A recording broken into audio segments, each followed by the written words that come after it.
Pasca DPRD menghentikan pembahasan Raperda Reklamasi, Kementerian KKP memutuskan untuk menghentikan sementara proyek reklamasi Pantai Utara Jakarta.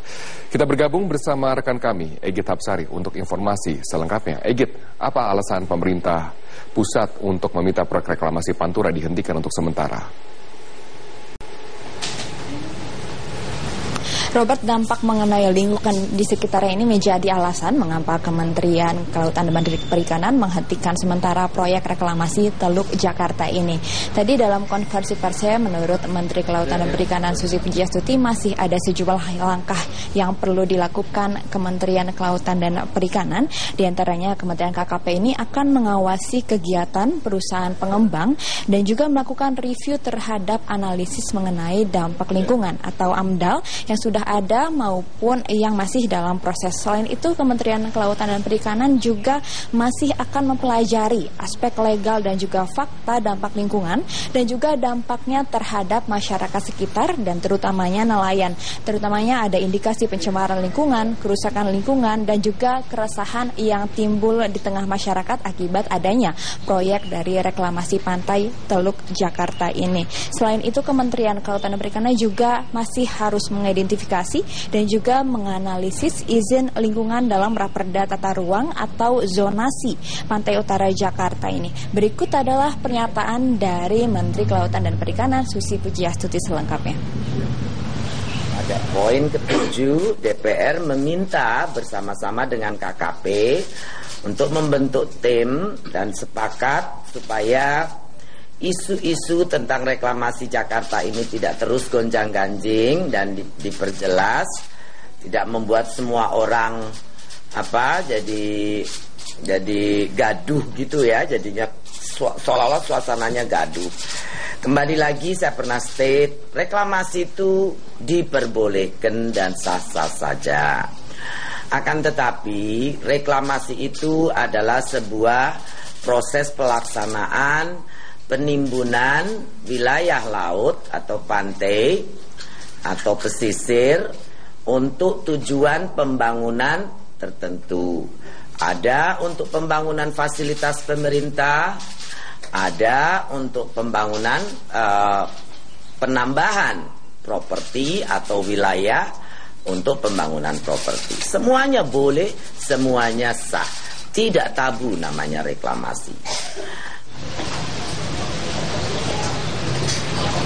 Ya, pada intinya tadi Menteri Susi Pujiastuti mengatakan bahwa penghentian sementara proyek reklamasi Teluk Jakarta ini dilakukan untuk memenuhi segala persyaratan karena harus mengedepankan segala kepentingan, baik itu kepentingan dari pemerintah maupun stakeholders dan terutamanya masyarakat setempat. Robert.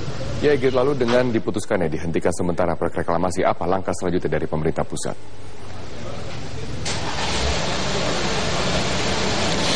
Dari Kementerian Kelautan dan Perikanan sendiri akan terus berkoordinasi dengan instansi lainnya, terutama dengan Pemprov DKI Jakarta, karena tadi dalam konferensi persnya Menteri Susi juga mengakui adanya tumpang tindih payung hukum terkait dengan pemberian izin proyek reklamasi Teluk Jakarta ini.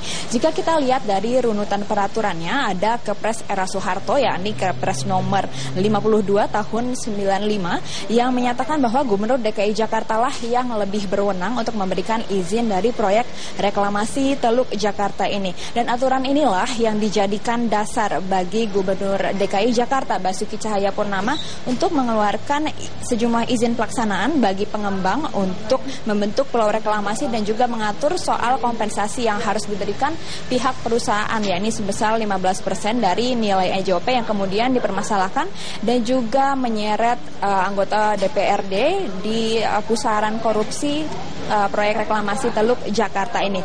Namun di sisi lain kewenangan Ahok ini juga dipersoalkan sejumlah pihak, Robert, lantaran ada Perpres nomor 54 tahun 2008 yang dikeluarkan pada era mantan Presiden Susilo Bambang Yudhoyono yang menggugurkan ke Perpres sebelumnya. Namun Perpres ini hanya yang terkait dengan tata ruang dari Perpres tahun 95 yang digugurkan ini. Namun pertanyaan ini kemudian dijawab oleh Sekretaris Kabinet Pramono Anung yang menyebutkan bahwa ternyata Perpres tahun 95 lah yang masih berlaku, sedangkan Perpres selanjutnya ini tidak serta-merta menggugurkan Perpres tahun 95 sehingga tidak juga mengurangi kewenangan Gubernur DKI Jakarta untuk memberikan izin. Inilah yang akan dibahas kemudian untuk kemudian pemerintah dan juga Pemprov DKI bersama juga dengan stakeholders termasuk yang investor untuk duduk bersama membahas sebenarnya siapa yang berwenang untuk memberikan izin terkait proyek reklamasi Teluk Jakarta ini. Robert. Baik, terima kasih Egy.